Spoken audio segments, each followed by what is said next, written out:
स्थानिक मिलिंदनगरमधील डॉक्टर बाबासाहेब आंबेडकर सभागृहात गुरेढोरे बकऱ्यासह जनावरांचा मुक्त संचार असल्यामुळे या सभागृहात घाणीचे साम्राज्य निर्माण झाले असून सर्वत्र दुर्गंधी पसरल्यामुळे नागरिकांचे आरोग्य धोक्यात आले आहे। हे सभागृह माणसांसाठी बांधले की जनावरांसाठी असा प्रश्न निर्माण झाल्यामुळे 9 जुलैला युवा क्रांती विकास मंच या सामाजिक संघटनेच्या वतीने मुख्याधिकारी नगर परिषद तेल्हारा यांना निवेदन सादर करून डॉक्टर बाबासाहेब आंबेडकर सभागृहाची दुरुस्ती करून स्वच्छता करण्यात यावी अशी मागणी करण्यात आली आहे। डॉक्टर बाबासाहेब आंबेडकर सभागृह आहे जे या भारताचे भारतरत्न यांच्या नावाने आपण ओळखतो, सगळ्यांना घटने शिल्पकार म्हणतो आणि त्यांच्या नावाने सुरू केलेल्या या सभागृहाची आज अवस्था पाहू शकता, अतिशय दयनीय आहे।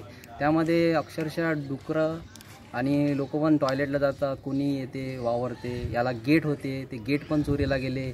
इवन याची जे फेन्सिंग होतं फेन्सिंगसुद्धा चोरीला गेलेलं आहे। याच्याकडे अतिशय दुर्लक्ष झालेलं आहे आणि याच्यामध्ये ॲक्च्युली लोक तर येतातच आणि ढोरं बकऱ्या इतरसुद्धा प्राणी याच्यामध्ये झोपतात, म्हणजे जेणेकरून समाजासाठी असते ते समाज म्हणजे कुठल्याही जाती पंथाचा नसून हे पूर्ण मानवतेसाठी बांधलेलं असून परंतु याच्यामुळे अतिशय दुर्लक्ष झालेलं आहे।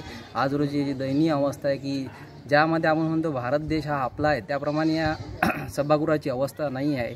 ज्याप्रमाणे आपलं घर ठेवतो त्या घराप्रमाणे सुद्धा याची अवस्था नाही, म्हणून याची काळानुसार गरज आहे। कारण हे जर समाजाला काहीतरी कामात आलं, कार्यक्रमासाठी, लग्नासाठी किंवा एखादी विधी असते यासाठी जर कामात आलं तर फारच चांगलं होणार आहे। आणि हे तुम्ही आता पाहता शेळ्या वगैरे किंवा दयनीय अवस्था आहे, तुम्ही अक्षरशः पाहू शकता की इथं नाकाला बांधल्याशिवाय इथं थांबू सुद्धा शकत नाही।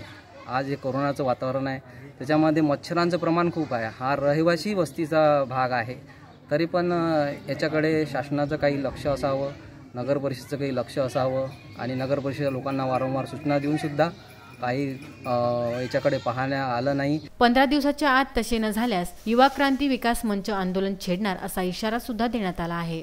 गुरुदेव स्मोरे, विदर्भ न्यूज, तेल्हारा।